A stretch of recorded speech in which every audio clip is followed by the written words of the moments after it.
Ladies and gentlemen, boys and girls, children of all ages, for the millions and millions listening all over the world. By the website, www.netsgate99.fm, via Kumu. We are live right now, and of course all over the Philippines via the Net stations nationwide. American singer, songwriter, actor, model, the best boyfriend a girlfriend could ask for. He works, she travels. Hey, that's the best. That's the liar. Ladies, he's setting the bar really high for other boyfriends. You must do what he does. Ladies and gentlemen, please welcome on board Night Out, Jesse McCartney! Jesse. That's the best intro I've ever been given, hands down. I love that. What's up? I can tell I'm going to have fun in this interview. How are you? We're good. Welcome to the show. Thank you. This is your first time? This is my first time in the Philippines, period. In Southeast Asia, but also in the Philippines. I'm so excited to be here. Mm-hmm. And you're just coming off Vietnam? Yeah, I was just I was in Saigon 2 nights ago. I had a show there, and it was amazing. Went incredibly well.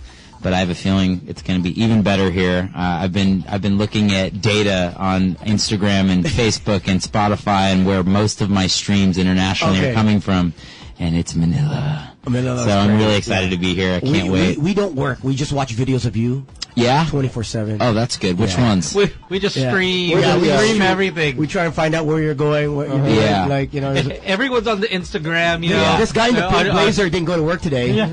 He's been here since yesterday. He doesn't look like he's ever gone to work. He was actually just waiting for you. He was here yesterday. Oh, that's cool. How you doing, man? All right. We actually don't even know him. Yeah. But he sits at the table outside. Stranger just like popped in. Yeah, we're like, what are you here for? You're here for us? Oh, I'm waiting for Jesse McCartney tomorrow. I'm like, oh, okay. Oh, that's cool, man. You coming to the show? Yeah. All right. Yeah. He can't hear me, but he's smiling. Sure. Yeah. He's going. For those that are not going and you want to invite them, what can they expect? Why should they go to this show? This is the Revolution Tour. This is the Resolution Tour, and listen, I'm gonna play all the songs that you guys want to hear. I feel like you guys have been patient enough. It's been 15 years in the making for me to come down here, so I'm gonna play all that. I'm not gonna shortchange anybody with the hit songs. I'm gonna try and cover 15 years of music in an hour and 20 minutes, and we'll play a lot of the old stuff, a couple new ones as well. But mostly old stuff, a lot of crowd participation. I'm going to maybe bring somebody up on stage, talk to the crowd, try to get to know everybody, and it's just going to be fun. It's going to be a lot of fun. And why? I know there's a lot of, you said that there's a lot of streaming here in Asia, per se. Yeah. How come it took you 15 years? You know, it's not entirely my fault, not to make up excuses, but at the time, when I first came out and I was first coming out with music, I didn't really have the infrastructure at the record company I was at to come in certain areas. It's really weird. There's a lot of countries, in South America too, like places in South America, like there's a huge audience and still is, and I've never been there. That's my next destination is try and tackle that continent. But listen, I don't know why it's been this long, but I have to say it's amazing to me just how loyal the fans have been, because in pop, it's especially in 2019, it's just the audiences are just like, they don't have a sense of loyalty anymore. I mean, it's really hard to maintain a really dedicated group of people, and they just have been for so long. Even relationships, these days it's so hard, bro. Yeah. Loyalty. You're the one that's not loyal, Sam. Shut up, Tone. Ask him how many girlfriends he's had. Oh, yeah? This week. How's it going for you over there? How many girlfriends have you had this week? It's an uphill battle, but we're getting to the peak slowly, We're getting there. What seems to be the problem? It's just, there's just so much happening. Like you said, the loyalty, one thing after another. You have commitment issues, don't you? He said it. Got him. He knew it. He knew it. Don't worry, you're getting a big compliment later. I'm gonna redeem myself. All right. You know it. You know it. He flew thousands of miles away to tell you the truth. You got commitment issues, bro. And it hurts. Yo, he just met you tonight. Yeah. And he already knew. And now you know. Hey, listen, if it makes you feel any better, I'm here. I'm doing press, right? I'm getting ready for my show. My girlfriend flies all the way to Asia, Southeast Asia, and she goes, oh, you're doing 2 days of press? That's cool. I'm going to go to El Nido. See you later. And she's now swimming, like, in the islands by herself. So, yeah. And let me tell you, El Nido's voted top 3 in the world. That's what I hear. The 3rd, 4th, 5th Yeah, time. she keeps telling me. She keeps sending me photos. And- I told her, I said, it's enough. And that's why we said that you've raised the bar really high, because I don't think a lot of boyfriends out there would actually let their girlfriend, fly off to the beach and then you work. Well, I mean, Oh, really? So we have to commend you. She We have to tells me commend what you. I'm supposed to do. She's like, you go do this. I'm going to do this. This is what I do. Yeah, like, yes. exactly. Yeah, that's what you have to do. Yeah. That's how it goes. How long has this relationship been going on? 7 years. Okay. That's so, it. That's so all. she That's all. deserves to go to El Nido. She can do whatever she wants. Yeah. That's really Yeah, it. 7 years. She somehow tolerates Yeah. me, so, Yeah, don't worry. 7 months is a struggle for me, Tone. Yeah. 7 years is amazing. It's amazing, bro. It took you 15 years to get here, and you've been with her for 7 years, so Yeah. she deserves to go to El Yeah, Nido. she gets the world. Yeah, exactly. So how is, you mentioned how it's different now, the fans and this generation's a bit different. How has your music changed? Have you, or has it, how has it evolved for you? Well, I mean, in many ways, it's actually this new project is actually very reminiscent of my older stuff, and it feels like it's come full circle. I think the biggest difference is just being older and maybe a little wiser. When as you grow up, as you guys all know, and as we all know, like you just know more things. You have more perspective. You've been in more relationships. Some of them go well. Some of them don't.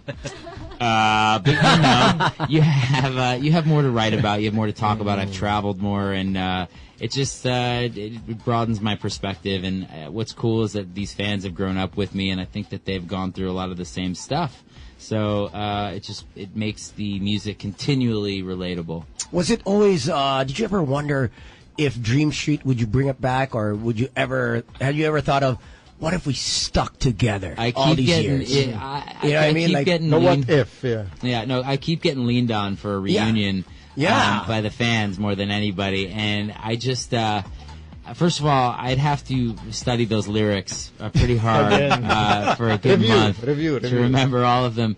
I don't foresee a reunion right now at the moment. There's, cause I'm in Manila right now and then Singapore and then I have like a lot of other things to do. But I do remember Dream Street being just like an amazing experience, and knowing that like it was a building part of my career, and I got to experience so much. I recorded my first album with them, and I met a group of guys that were super solid, and still to this day I keep in touch with a couple of them. And it's the things that you do in your career that you look back on. It's a trip, I mean, we were opening for Britney Spears. I was 12 years old. Yeah, it's just like a whirlwind, It's crazy to think that was I don't know, 18 years ago or something. It's crazy. That's wild. Ago. Britney Spears. Yeah. My goodness. Yep.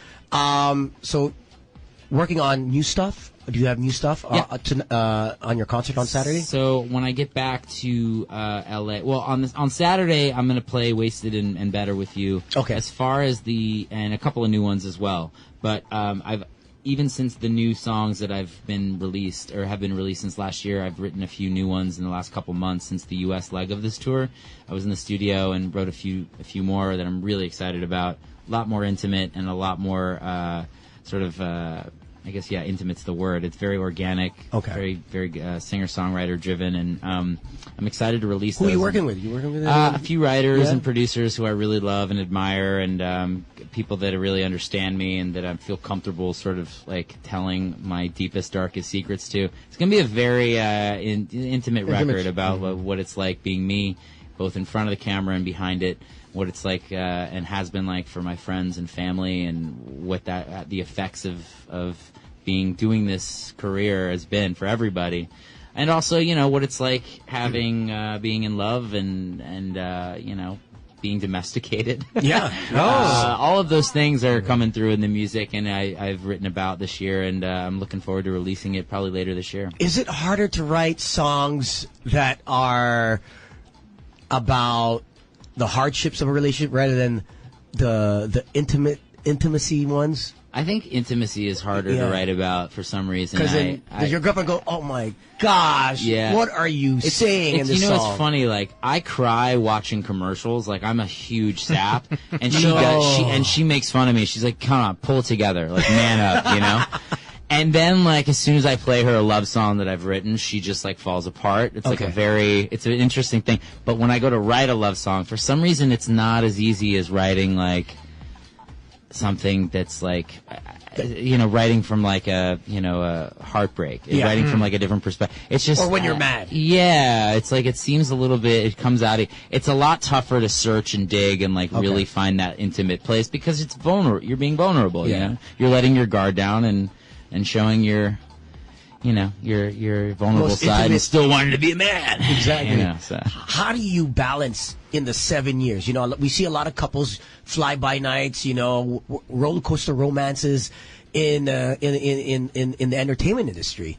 What was your secret in maintaining and keeping it together? Career and love life. Yeah, I mean, we just happen to be a really good match. I think a lot of people in this world, and not just in entertainment, are just mismatched. I think we just complement each other very well. I think, when she's down, I'm up, and vice versa, and we help each other out. We support each other. I think supporting your partner is like a huge thing, right? And she's really funny. Like, she's a lot sharper than me. And I thought, like, I had my wits. Like, she's really super sharp, and you got to date a smarter girl. Yeah, that's it. You just got to find. I tried that, Jess. I tried that before Smart Girl. I had a hard time. Yeah. Yeah, well, so I went, It went south. You should switch to guys. You guys might be on the same level. Start knocking at the back door. Hello. No, but how did you guys meet up? I mean, actually, we met in a bar, which is like a really old school way of meeting these days. Yeah, because these days everything's just online, like signing into the DM. So she was actually bartending. She was a bartender, and it was a really late night. And I was on my way home from a studio session, and it was like 1:45 in the morning. LA bars close at 2, and my buddy had a birthday. He was turning 27. It really didn't matter. Like, I was like, please come. I'm like, you're 27. It's not that big of a deal. Anyway, I went and I had like a last call drink with him, and I got there, and it was last call, and she didn't want to serve me, and I was like, please, like, just one drink. It's my buddy. It's my friend. She's like, fine. Pours a drink. Very frustrated. With the eyes up in the air. Yeah, she just did not want me to be there, and she was trying to clean up, and I was like holding her up. And so, but then I kind of liked that, like she was like being kind of like, the push a little snooty a little bit. And so we just started talking. I said, I'm like taking the drink and apologizing at the same time. And I'm like, hey, if you ever, let me give you my number, like, no pressure, And I didn't want to be like the sleazy guy asking for a number at the bar. So I gave her my number, which is the mood. That's the move, fellas. Like, don't take her number. Give her yours. There's no pressure. There's no like, hey, it doesn't come off as creepy. Just give her your number, and look, be prepared that she may not call. And she did. She did call like 2 weeks later, but she called. Oh, she gave you the 14 days. Yeah, she gave me the 14-day notice. And Joe, take notes, huh? Take notes, huh? And That's how you do it. She texted me first, and then we were texting, and she was on a family trip with her family, for like a couple weeks, and we texted every day. And as soon as she got back, I took her to dinner, and the rest sort of was history, I guess they say. But yeah. That's awesome, man. Yeah, that's actually a great story. It's cool. It's cool. It's rare that you'll find someone in the bar or even working at the bar that 7 years. You know what I mean? So good on you. It was cool, man. It was really cool. I've never been on a dating app, and all my friends, like right now, I still have a few friends left that are still single. And they're like, dude, it's rough out here. It is rough out here. It's just so weird. It's rough. Yeah. I don't know. It's slim pickings. I'm glad I got I got mine. You did the old school way. That's why. That's the old school way. And I mean, coming from say when you started up to now, I mean, just even the way that you guys put out music. I mean, it's not CDs anymore. You know, everyone's just getting online. Everyone's on Spotify, YouTube. You know, how have you evolved throughout, you know, every year? Well, how have I adapted? It's been interesting. Like, I think that, you know, when I started out in this industry, and I tell this story all the time, it's very, like, being an artist was all about mystique. You know, you'd come out, the curtains would open, and you would sing your song, and then you'd step back, and the curtains would close, and no one would see anything from you until the next thing, you know? And now, like, I've had to sort of adapt to this culture where you are constantly having to satiate your audience, give them content. They want to know what I'm cooking or eating for dinner or lunch more than they want to know what the next single is most of the time. And that's like a whole new paradigm I'm still trying to adjust to. And I'm getting better at it. What I do like about social media more than anything is that it allows you to, for no fee at all, just it's an outlet for anything creative you want to do. So if something funny pops in my head, I can just like put it up on social media, see what happens. You know, it allows me to explore other creative parts of my brain without having to, like, you know, go to a network and pitch them on a television show, or you know what I mean? It's just like, it's a great way to, and that's why we're seeing a lot of young talent, I think, emerge from social media.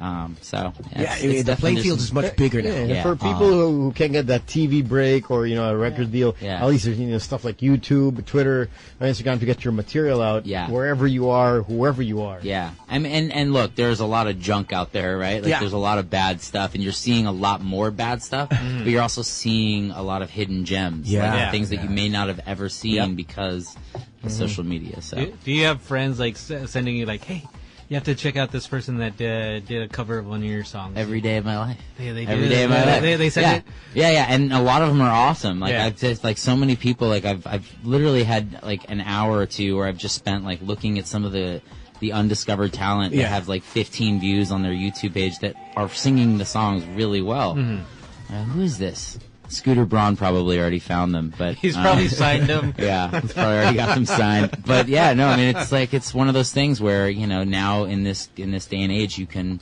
if you have a voice, like, it's not impossible. As long as you have a phone, that's it. A smartphone, and that's if you had 3 apps only on your phone to choose from, what 3 apps? Ooh, that's really just 3 question. Well, not including the stock apps, right? Like, I get automatic, I get my phone text. Social media Okay, apps. cool. Okay, let's say, I think as far as social media goes, I use Instagram more than any other. And then I probably have to say, we have what's called Postmates, which is like, you don't have to leave your house to get food. That's really important to me. Like, you can literally just order food and it comes to your house. So you guys have, it's called like a Food Panda. Yeah, exactly. Grab, yeah. That's important. Cool. Okay. Really important. All right. And then what's it called? See. It's called Postmates. Shoot. It's a terrible name, frankly. Yeah. Postmates. You usually get the orders completely wrong. Okay. But at least you don't have to leave your house. You can just be lazy and watch, you know, Netflix and eat food.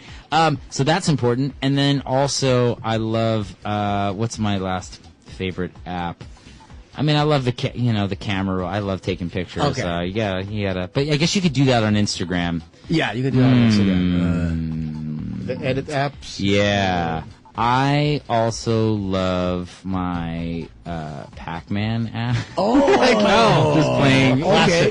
Classic. No, You gotta take it back, man. Yeah, exactly. Old school. You gotta keep it simple. You gotta keep you it know. simple. You Yeah. know? You can eat, play Pac-Man, and Yeah. take pictures of You're good yourself. like that. We actually have a question here off Twitter. Carl's asking, speaking about video games, is how's your experience voice acting for Kingdom of Hearts? Yeah, Kingdom Hearts. Yeah, Kingdom Hearts is it's kind of a crazy thing, man. I show up to concerts or shows or events, and there will be fans who don't even care to hear my music. They don't even show up for this concert. Yeah. They come to the meet and greet afterwards so I can sign their Kingdom Hearts video game. Oh my god! Like, there's an entirely different fan base, like culture of people who love just the gamer crowd, right? Yeah. And I didn't realize how big this game was. Especially in Asia. Kingdom Hearts is much bigger in Asia, I think, than it is in the U.S. And I don't know. You know, I got into voiceovers at a young age. I did 1 or 2, and then it sort of led into another. And it's an entire industry in itself. And I have an agent that just does voiceover work for me. And it just sort of snowballed into this career. And now I have, like, a name in this like small little community of voiceover actors in Los Angeles, and it's great. You know, you can show up, you get there, you do 2 hours of work. And then you get, you know, they pay you like really well. Plus, you don't have to dress up. Well, you just say, okay, shorts, you show up in your slippers, no hair and makeup, and you do your job, and you're out. It's great. Speaking of no hair, not doing your hair and makeup, do you miss acting? Well, I mean, it doesn't. It's not that far away. I feel like I feel like I've done plenty of it, and up until this music. This particular project that I've been working on, I was doing a lot of acting. I was on a show for a couple seasons called Young and Hungry. It was a show in the U.S., like a multicam comedy show, and I think I'll always come back to both. You know, like if I'm doing one, I'll come back to the other, and vice versa. You can only be so many places at once. So for me, it's just about trying to stay creative and try new things, push myself, challenge myself to do other things I've never done before, and yeah, I'll get back to acting at some point. You gotta finish this album first. And so it's gonna be music over acting any day. For now. I mean, you know, not every day, but you know, for this year, I think. Yeah, today. For the young ones that aspire to be like you, Jesse, did you ever have Plan B? And how important is that now? You're much older, much wiser. Yeah. What are there things that you can teach the kids that are listening and watching that, hey, if you guys want to be an entertainer, you also gotta do this. Yeah, it's hard. I hate the advice part of being an artist because like it's such a hard thing to tell somebody like, yeah, like, you know, it's go for your dreams. It's always gonna, you know, if you believe it'll happen. Like it usually doesn't happen. Unfortunately, it's like if I'm being realistic, a lot of my career was just rooted in luck. I had a little bit of skill and I developed that skill, but ultimately what it comes down to, unfortunately, is luck. Like sometimes, like just you get a lucky hand. And I don't think it's wise for people, young people especially, to completely abandon everything else. Like, if I could have done it over, I probably should have exercised more study time in other areas than just the arts. Like, I should have had a plan B, and I didn't. And I think what I learned from being in this industry is that you should. Because I've seen a lot of failure. I've seen a lot of people fall flat. And it's nice to, you know, be good at math also. Yeah. It is a plus, you know. Yeah. And if you're not, at least you got the calculator app. Yeah. I got the calculator app. Financial literacy is important. Yeah, you know? You can make all the money, but you spend all of it, so you're screwed at the end of the day. Then you have no money. Yeah. So speaking about the advice issue, I mean, you know, it's difficult giving other people advice. What would you give yourself, you know, if you were to, say, speak to your 18-year-old self? Right. And what would you say, okay, you go back in time, this is what you need to know? I would say probably, you know, just to enjoy every single step of it. You know, it's a journey. It's a long road. It's like, it doesn't, you know, I don't know, the expression is escaping me at the moment, but you know, it's about enjoying every step of it and really not taking anything for granted. There's going to be some really rough days and some really great days, but ultimately, if you really love what you do, it's amazing, and you should just really appreciate every second of it and not take anything for granted, because that can come back and bite you. So I would go and tell my 18-year-old self that, but then I would also tell him, like, you know, you're doing pretty good. I would maybe revise some of your wardrobe choices when you were 18, but ultimately, what would you tell yourself? Like, don't wear that. Yeah, like, no, I'll set that on fire. Like, maybe not put that in your closet, and then part of the story, man. But like, for the most part, you're doing okay. Part of the story, man. The fashion and everything. It's all. You see some of your pictures, like, what is that? What happened there? What was I thinking? What is that on Facebook? The time hop. The time hop. Oh my gosh, it's like I turned that up. Memories. The memories. I turned that up because I see people that just scar my heart. You're like, oh, I can't believe we hung out. Yeah. You're like, what happened Tapos there? may nalakay si ano pala. Oh my God, dahil nitong siya. My goodness. But yeah, I mean, all your fans are excited to catch you. Why don't you invite them once again? Yes, please. And if they're not following you on social media, how can they do that too? Yeah, I mean, you can find me. It's you can just type it into the Google. You'll find me. He's got. I the think check it's mark. at Jesse McCartney. Yeah, we got the check. You guys all have check marks. You guys look like a bunch of checkers. You guys look like a bunch of checkers. This is a check room.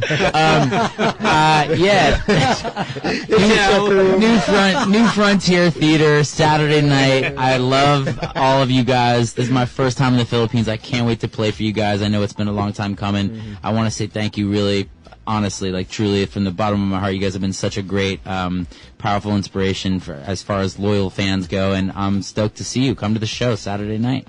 And I hope that you get to work with some of our local artists. We have some great talent that's coming out right now. Everyone's super talented here. Like, if I don't know what you guys are drinking, but like it's working. It's everyone can sing and act and